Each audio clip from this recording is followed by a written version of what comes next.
Alright, here we go. More Kirby. He is the star of the show, after all. It said exactly that in the cartoon. I never saw the Kirby cartoon during its original run. It's one of those weird cartoons that was only on once a week at a specific time. It wasn't like regular Nickelodeon and Cartoon Network shows where they just show it 50 times a day, so it was very easy to see. So yeah, I missed all of that, unfortunately. Because that would have been right up my alley as a kid. I never liked that phrase, right up my alley. It sounds too close to right up my ass. But anyway, I was the perfect age to appreciate the Kirby cartoon. At the time, they even had that cross-promotional deal with Wendy's, and your little Wendy's bag had Kirby characters all over it. But yeah, as a kid, I could never actually, plan ahead when I was gonna watch something. I'm not gonna, I'm gonna wake up at such and such time and then turn on the TV at this time. I wasn't that kind of kid. I wasn't some fucking nerd, some fucking Melvin who can do all these kinds of plans, and I just surrendered to the path of life very early in life, and it remains that way to this day. Just let life take its course. So we got the firecracker power-up, by the way. When's the last time you ever saw a fireworks show? I guess it has been a while. When I was a wee lad, I got taken to this weird fireworks show where we were like in a grassy field next to a grocery store, and they had fireworks going off nearby, and I think I burnt my hand on a sparkler or something. Those were the days. I think there's an item back here, but we didn't need it. Because we're just Kirby 64 Chads over here. We don't need your extra health. Alright, let's do something, fuck. I wanted to do something new and exciting. Gotta get some new power-ups for the sake of variety. Give me the garbage. What if that was new? What was that? I can't talk today. What if that was Kirby's catchphrase? Give me the garbage. Every time he ate somebody. It would probably get old after about maybe 2 games. At first it would be really funny, but long term not so much. What would the Japanese programmers who make Kirby think about that, if his catchphrase was in a language that they didn't understand? Hire me, Nintendo, I've got all the best ideas. Okay, I think we got a boss battle coming up. Oh wait, nope, not yet. So anywho, if you guys have ever been to the website retrosanctuary.com, they have a countdown list of the top 100 N64 games, and which at first seems kind of interesting, but then you remember that the N64 only had 296 games in its library, so that it's pretty much just telling you every third N64 game. It's not as impressive to get on that list once you consider that. But anyway, and on that list they ranked Kirby 64 as surprisingly low. I think it was ranked like 80-something out of 100. And I don't remember what the guy's reasoning was, but again, when you consider how few games were on the system, I think that seems a bit harsh. I think they might have had a couple of those crappy yearly sports games ahead of this that they probably ranked like Madden 99 higher than Kirby 64. And I think that really fails to take into account, hey, look at the cool dance he can do where he holds it over his head. Like some kind of cool tribal dance you'd see or something. I'd try to imitate like a tribal chant, but I don't want to be branded as a racist, so we won't do that. But anyway, I feel like the Retro Sanctuary guy really didn't take into account the originality of the games and the effort put into them, and who in the right mind would rank some crappy yearly football game ahead of this? DDD ain't letting you have it. No. You will never get this, la la la la la.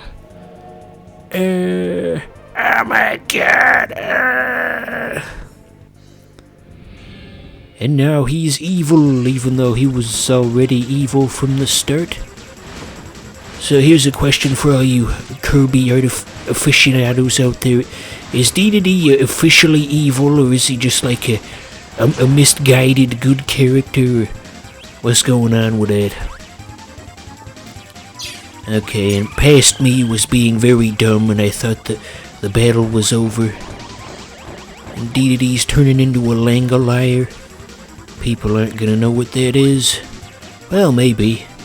I don't know. Did you ever see that TV movie, the Langoliers, where the people got stuck in a plane, and then when the plane landed, there were like these little like just mouth creatures, just like little furry balls with mouths on them, and they would eat just reality, and that was how time moved forward, or something asinine like that.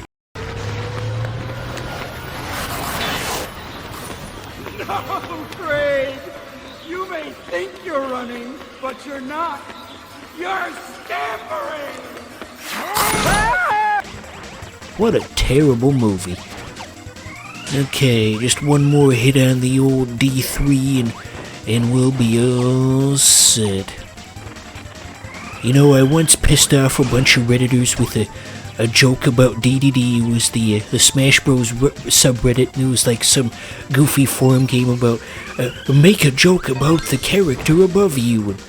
And so I tried to make a joke about DDD, and they were saying, excuse me, your joke is unoriginal and unfunny, and well, since when has anybody on Reddit ever cared about that? I think if anything, you should reward me. But that's all old hat. And King DDD will reluctantly join us. Say, what's the story with that rabbit symbol on the back of King DDD's jacket? That doesn't really... There aren't any rabbit-themed characters in Kirby, as far as I'm aware. Okay, here we go. We got Big Tree Larson.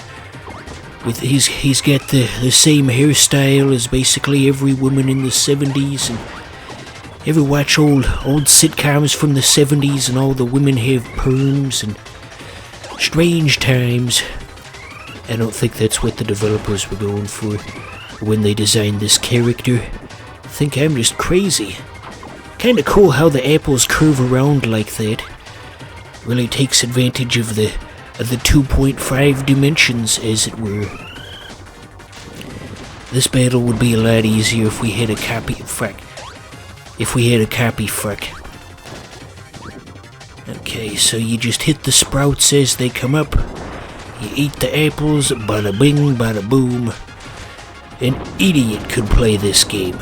And that's exactly why I picked it out. So, did anybody ever play, I thought about going back to get a copy ability, but then I just decided to stick with it. Anyway, did anyone play that most recent Kirby game? It's not coming to mind. Kirby Star Allies, that's what it was. I skipped over that one because it didn't really seem to have enough content to justify a $60 purchase.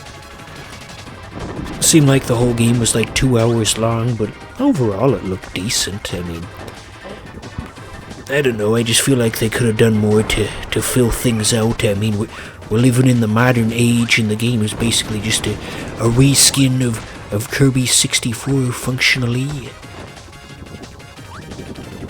It's definitely not worth the asking price. And it's not like it's gonna go on sale either, because it's a first-party Nintendo game, and whenever Nintendo does sales, it's just this pitiful amount that's just absolutely insulting. They'll have like 3% off the price, and this isn't better. What kind of a fool do you take me for, Shigeru Miyamoto? I think Nintendo's pricing is some kind of extended revenge from the Japanese and the US public. That they think that the filthy gaijin will pay exorbitant amounts of money for games that you can beat in 2 hours. And I guess to an extent they were right. Because Nintendo's doing very well right now financially. All their games are selling just millions and millions of copies. You know, personally, I think Nintendo games as a whole kind of turn out better when Nintendo is not doing well financially, because they have to try a little harder.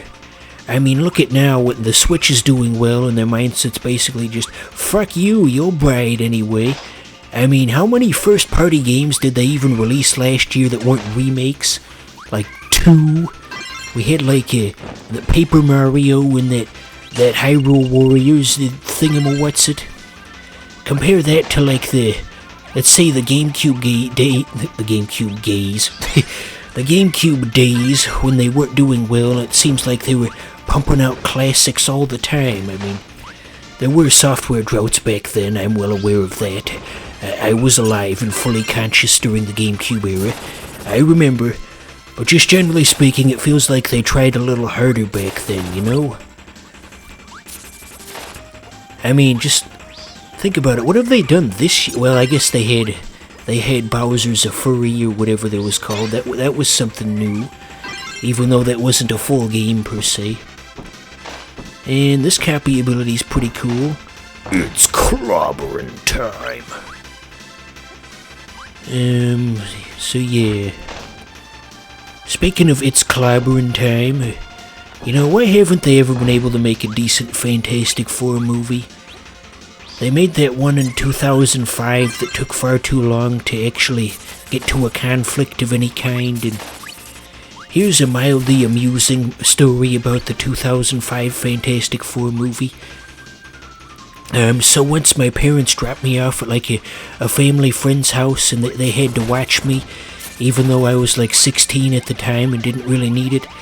And so I was just watching TV at their house, and the 2005 Fantastic Four movie was on, and so the dad of the family friends that were trying to watch me, he tried to like start up a conversation. He said like, "Oh, what are we watching?" And at the time the TV was on a commercial for Vagisil, and so it was just kind of awkward.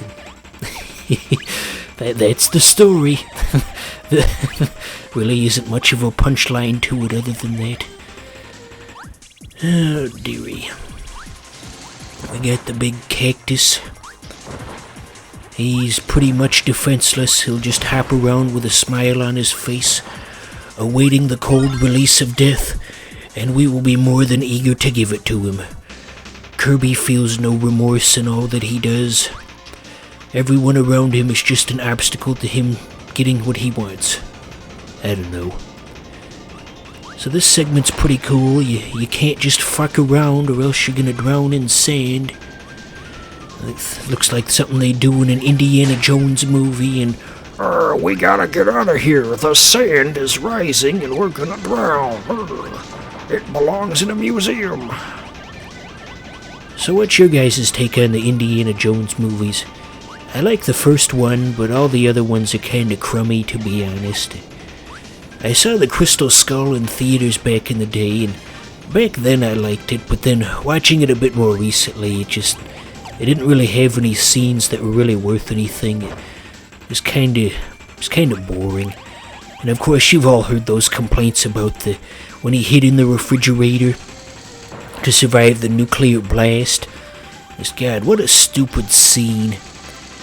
You know, I knew somebody in high school who was trying to defend that scene, and well, the inside of the refrigerator is lined with lead that can protect you from the flames of the explosion. Yeah, be that as it may, but the sheer force of the explosion is gonna throw the refrigerator a large distance, perhaps even several miles, with you in it. You're gonna get tossed and turned while inside of a refrigerator that's traveling at hundreds of miles an hour. You're probably gonna break every bone in your body, even if the lead lining protected you from the explosion somehow, which it wouldn't. I tried explaining all of this, and he just kinda looked at me funny. That was basically the reaction whenever I tried to jump into a conversation in high school. People would just get kind of a scared look on their face and just look at me and not say anything, and then I'd feel like crap and just kind of slink off and go do something else. Memories. Another game from the studios of FreeOnlineGames.com.